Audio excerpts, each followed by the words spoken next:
Hi, this is Mr. Logan with a quick explanation of textual structures in rhetoric and how they work. Keep in mind that all these structures are really just strategies to persuade folks of something, and so it doesn't make any sense to talk about any of them unless you're talking about them in relationship to an argument you're making. Let's take the first one, exemplification. Let's say I want to prove that Joe Schmo is the best soccer player in the world. What I would probably do is give you some examples or cases that help prove that he is in fact the best soccer player in the world.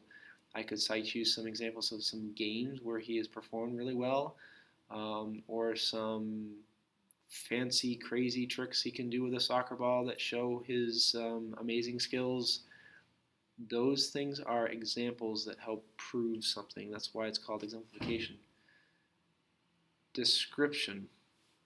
Let's say I was trying to prove to you that uh, that a bakery downtown was really good. Okay, let's say the Homestead was a really good place to go eat. I could describe the food in detail. I can tell you what it looked like, what it smelled like, what it tasted like. Hopefully that would help you understand that the Homestead is a great place to eat. Let's move on to narration. Narration is basically telling a story or an anecdote to support something that you're saying. So um, let's say you wanted to prove to someone that a teacher you have is a very good teacher. Okay, well, you could tell a story that helps illustrate that.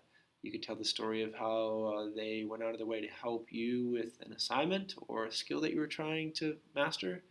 You could tell a story about how that person offered a lesson that was really engaging and interesting. And if you told the story of how that lesson went, about what people had to do and how, conveyed how fun it was, etc., then you'd be using narration to help prove a point. Process analysis is not something that you see very often, to be honest. You may not ever end up using it in this class. But process analysis is basically explaining the process of creating or doing something in order to help you prove a point. So, if you were trying to convince people not to eat hot dogs, you could describe the process of making hot dogs in as much detail as humanly possible. And I'm pretty sure that after getting that explanation, some people would not be as apt to go take a bite out of a hot dog ever again. Comparison contrast. Comparison contrast should be fairly familiar to you. You compare things, you look at their likenesses and you look at their differences in order to try to make a point. Let's say you were comparing and contrasting two athletic teams. You could talk about the skills of their players and how they're alike or different. You could talk about their records at certain ballparks and how, or and how they're alike or different. Basically, you look at their similarities and probably particularly their differences to help you make your point about which team is better. Division and classification, not something that you run into very often. For division and classification, let's say you were going to try to prove that a particular high school was better than another. Okay, you could try to examine or classify on different types of high school students and talk about how that high school met their needs. And I know this is pretty cliche, but you could look at how that high school met the needs of athletes, of people who are artistic, of people who were very motivated for traditional success, getting great grades. You could look at how that school treated people who might be challenged a little bit with school.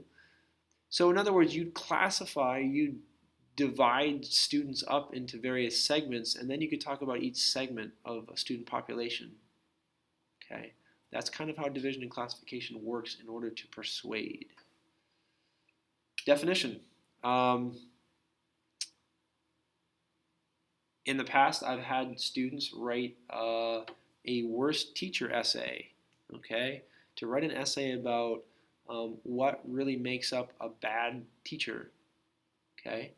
I'm sure that if you thought about all the bad teachers you've ever had in your life and you put all their bad qualities together, you could point out a bunch of things that bad teachers tend to do, all right?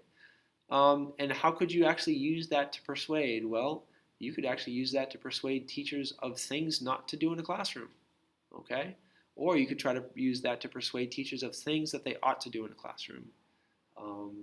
So providing, a definition in this case, a definition of a bad teacher could be used to persuade folks of a couple of different things.